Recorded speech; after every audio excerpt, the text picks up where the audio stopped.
Ikaze kuri Murindi Official TV 1 ikorera ku Murindi mu murenge wa Ndera. Murindi Official TV 1 ibagezaho amakuru yo kwisi yose, amakuru yagaragaye mu byamamare, amakuru y'abaperezida.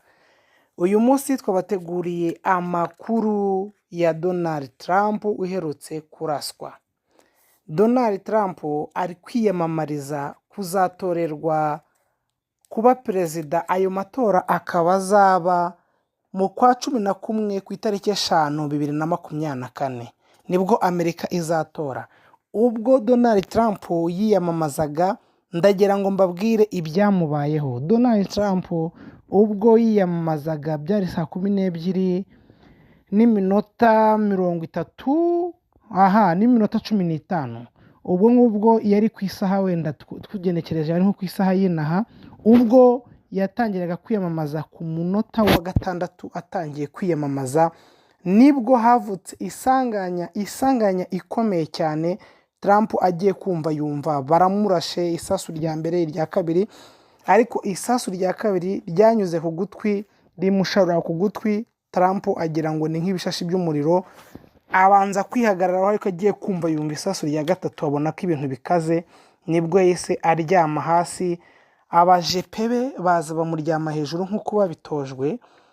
Ubwo rero ubwo Trump yaraswaga, yari ari kwiyamamariza mu mujyi wa Pennsylvania. Pennsylvania yiyamamaza ku itariki 13 z'ukwa karindwi, byari kuwa gatandatu. Ubwo yiyamamarizaga mu mujyi wa Pennsylvania, abantu bari baje kumwamamaza bari abantu bagera ku 50,000.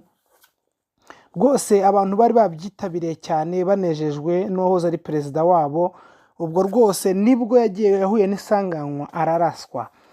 Umuvugizi wa Secretary ya Service wari wo bita Anthony yashizeho ikipe y'iperereza kugira ngo abashe kumenya amakuru y'ibyihishe inyuma kuko uburyo wahoze ari perezida araswa. Ni ibintu bundi biba bigoye cyane, bikomeye cyane, kumva umuntu wahoze ari perezida wa Amerika araswa. Ubundi aka kavuyo ntabwo kakwiye kuba nko mu gihugu nka kiriya gikomeye. Ibyo bintu ubundi usanga tubizwi muri Afurika, ariko no muri Afurika biri kugenda bicika, kuko ahantu nk'ahari hari demokarasi biragoye kumva rwose ngo umuntu nka perezida nk'uriya. Ubundi umuntu yahoze, reka mbabwireho muri make, umuntu wabayeho perezida wa biriya bihugu, abajepe yari afite arakomeza akabagumana, uburinzi yari afite n'imodoka yagendagamo byose arabigumana. Ariko biratangaje kumva iyi nkuru ngiye kubabwira, uburyo yaraswe n'umuntu umusivili w'umwana.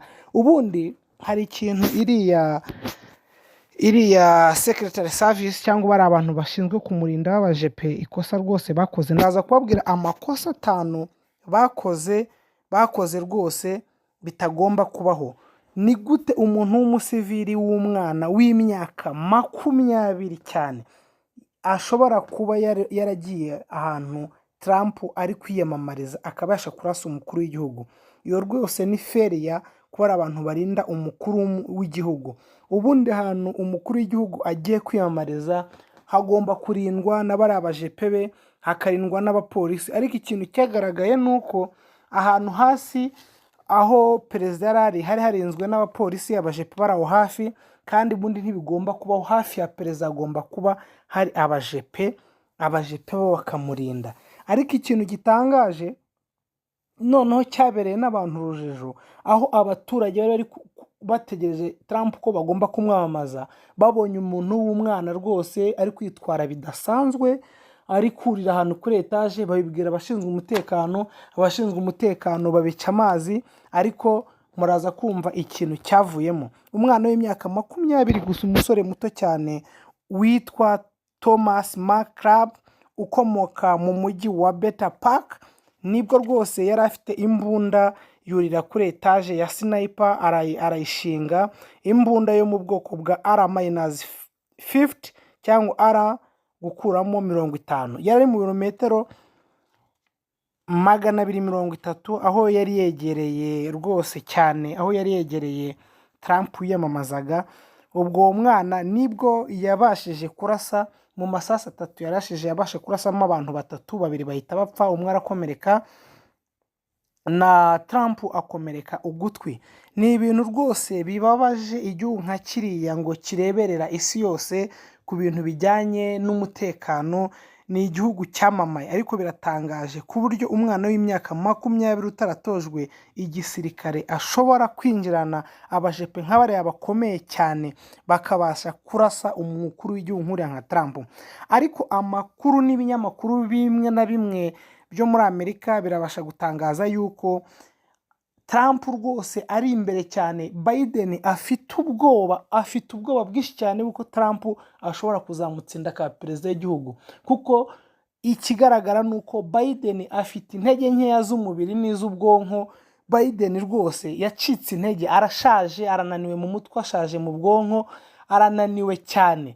Ubwo rero yabonye Donald Trump ari kumurusha intege, ari kumurusha abafana benshi, kuko Donald Trump ni umukire ukomeye cyane hariya muri Amerika.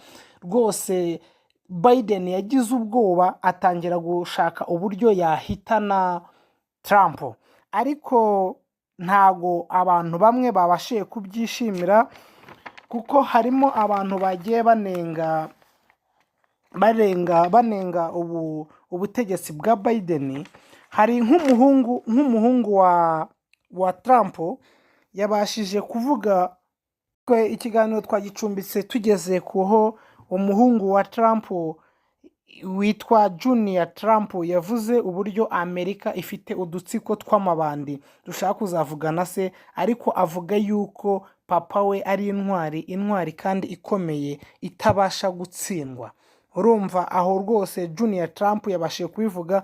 Umuhungu we wa kabiri rwose witwa Eric Trump yabashije kuvuga ko papa we ari fighter American, uyindwanyi ya Amerika kandi idatsindwa. Niko yabashije kuvuga rwose, ariko harimo n'abantu bamwe bakomeye bashije kuvuga uburyo rwose Trump ari umuntu w'igitangaza, kandi avuga yuko muri leta ya Amerika ibintu nka biriya bitagakwiye kubaho.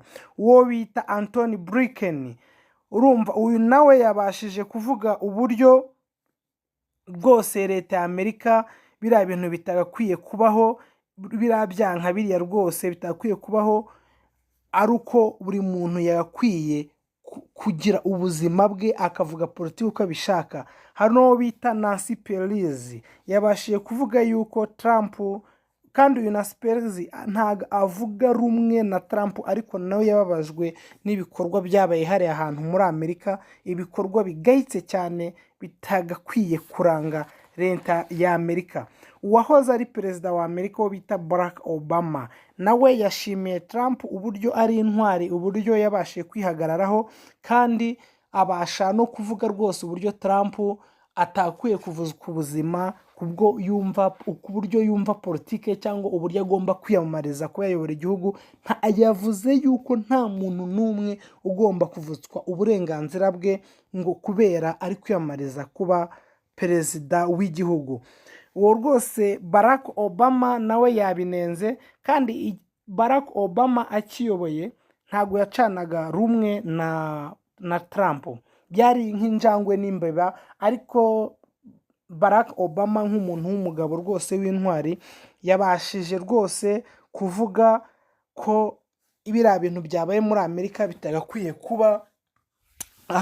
Noneho reka tugere mu kiganiro gikurikiye. Turagira ngo tubabwire abaperezida bishwe muri Amerika, bishwe rwose, duhereye ku muperezida uherutse kuraswa vuba n'uwo bita Ronald Reagan. Ronald Reagan rwose yarashwe mu 1981, yarashwe ku itariki 30 z'ukwa gatatu, arasirwa mu mujyi wa Washington.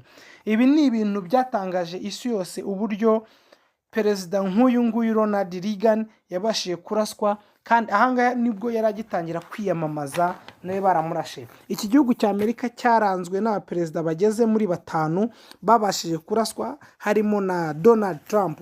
Uyu Ronald Reagan yarashwe mu 1981 ku itariki 30 z'ukwa gatatu, arasirwa mu mujyi wa Washington.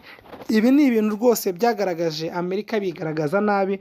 Amerika kandi tuzi yuko ari igihugu gishinzwe umutekano ku isi, kireberera ibindi bihugu. Undi mu perezida warashwe bamwita Theodore Roosevelt.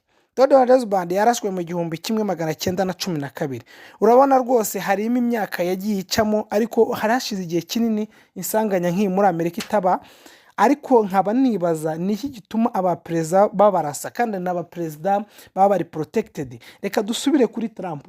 Ubundi umuperezida nk'uriya ukomeye bagomba guprotectinga ikirere, bagashyiramo za drone mu kirere. Ariko ikintu cyari gitangaje hano Donald Trump yari kwiyamamariza nta drone nta ndege. Ubu rero igihe tugicukumbura amakuru tuzababwira ikintu cyatumye uriya mutekano mucyo bahariye, kuko ntiturabasha kumenya ibyo ari byo, ariko ku makuru ari kubasha kugaragara bigaragara yuko rwose Biden ari ushobora kuba ari muri kiriya gikorwa. Nayo ndi kubabwira ku baperezida batanu baherutse kuraswa, nahereye kuri Ronald Reagan 1981, nari ngeze kuri Theodore Roosevelt waraswe mu 1912, aho rwose iyo Theodore Roosevelt yaratangiye ikiganiro mu mujyi yararimo, nawe se araswa gitangiye icyo kiganiro. None uwo bita William McKinley yarashwe mu 1901, araswa ku itariki 6 z'ukwa 9. Uwo Mikhail we none nta nubwo yari mu gikorwa cyo kwiyamamaza, yari mu gikorwa cyo kwishimisha ari kumwe n'abaturage basuhuza, bahita bamurasa ahita agwa aho ngaho, ariko ntabwo yisagwa, yabashe kujya kwivuza. Ariko amakuru yabo ya William McKinley nzayabaramburira ubutaha mu kiganiro kizakurikira. Noneho reka twongere tugaruke kuri Donald Trump. Donald Trump nawe yaje muri aba perezida batanu babashije kuraswa, ariko byari hamaze imyaka myinshi cyane isanganya muri Amerika itaba. Ariko igihe tugicukumbura amakuru tuzababwira ikibyihishe inyuma. Noneho ndagira ngo mbabwire amakosa 5 Secretary Service yakoze, amakosa 5 yakoze rwose bikaba byatuma Trump araswa. Baraburiwe, abarinzi be baraburiwe, baburirwa yuko hari umuntu bari kona w'umwana witwara ko bidasanzwe. Niba iyi ngiyi rwose Secretary Service yararebye ikabona n'umwana ntibabyiteho, kandi burya muri Amerika hari ikintu ukwiye kwitaho, kuko abaturage bara bose bemerewe gutunga imbunda. Hari imyaka wemerewe gutungaho imbunda, bajya muri shop nkuko tujya muri shop tukagura inyanya, tukagura imodoka, bemereye kugura imbunda. Noneho Secretary Service yakoze ikosa ry'uko baburiwe. Twaganirije abaturage aho ngaho babasha kutubwira yuko barababuriye, babona umuntu yuri etage baramubwira biranga, ariko kugeza naho uwo mwana yabashije kurasa Trump bari kumutunga intoki babyereka baba polisi bari aho ngaho. Ubu nibwo hise atangira kubamishamo urufaya. Irindi kosa rya kabiri, kuba drone nta drone nimwe yari mu kirere icunga umutekano wo mu kirere. Iryo naryo ni ikosa Secretary Service yakoze, ikosa rya kabiri. Ikosa rya gatatu, kutita ku kintu. Secretary Service iza kwita ku bintu abaturage bari kumubwira, bari bakwiye kuba bagenda bakareba uwo mwana bakamufata hakiri kare atararasa umukuru w'igihugu. Ikindi iri kosa bakoze n'ikosa ryo guhita bamurasa umuntu w'umwana nkuriya w'umusivili. Igihe yaramaze kurasa baragiye baramwirukankana, byabaga ngombwa ko bagomba kumufata bakamubaza icyatumye uwo mwana arasa Trump n'icyari cyatumye cyayimuteye. Ariko hari umuperezida wigiye kuraswa arashijwe, uwo muntu wari wamurashe uwo mwana nzamubabwira mu makuru ataha. Amaze kumurasa baramwegereye bamujyana kwa muganga, basanga yari afite ikibazo cyo mu mutwe.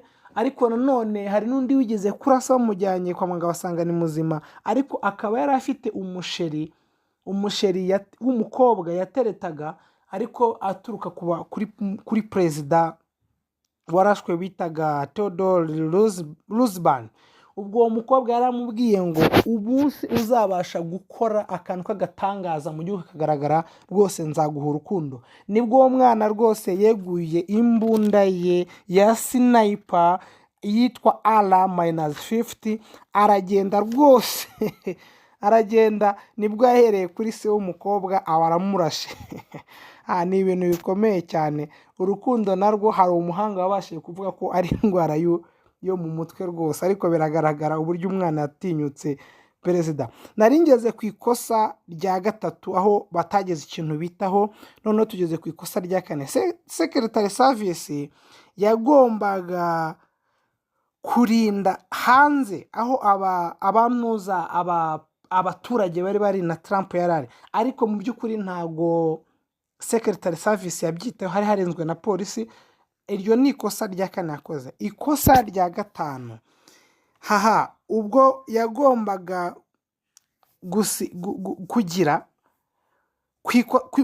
ubundi bakimara kurasa Donald Trump bagombaga kumuryama hejuru bakamuguma hejuru, ariko ikosa rikomeye cyane, iyo wa muntu wamurashe agomba kuba agihagaze yagombaga kuba yaranamwishe, kuko Donald Trump amaze kugwa hasi rwose nibwo yorongeye bamuryama hejuru, ariko bakimuhagurutsa ngo bamuhungishe bakoze ikosa rikomeye cyane. Donald Trump umutwe wari ukiri mu gasozi, yamaze amasegonda 6 avuga ko akomeye ariyo ndwanyi ya mbere muri Amerika. Iryo ni ikosa rikomeye cyane ryabayeho mu gihugu cya Amerika, kuba perezida hari umwanzi wari umurashe kandi akongera akigaragaza bamufashe amanika ikiganza hejuru, umutwe n'agatuza biri hariya hejuru. Umugizi wa nabi iyo aba ari umuntu umurasa yari kuba yamurangije. Ariko rwose Secretary Service rwose nayo yisubireho, yakoze amakosa akomeye cyane. Ayo ni amakosa 5 yaranze Secretary Service mu gikorwa cyo kwiyamamaza cya Trump rwose cyabaye ku itariki 13 z'ukwa karindwi. Murakoze. Ubwo igihe tucegeranya amakuru n'uburyo mu kwiyamamaza kwa Trump, tuzabagezaho ibyabonetse mu makuru ataha. Yari Murindi Official TV 1.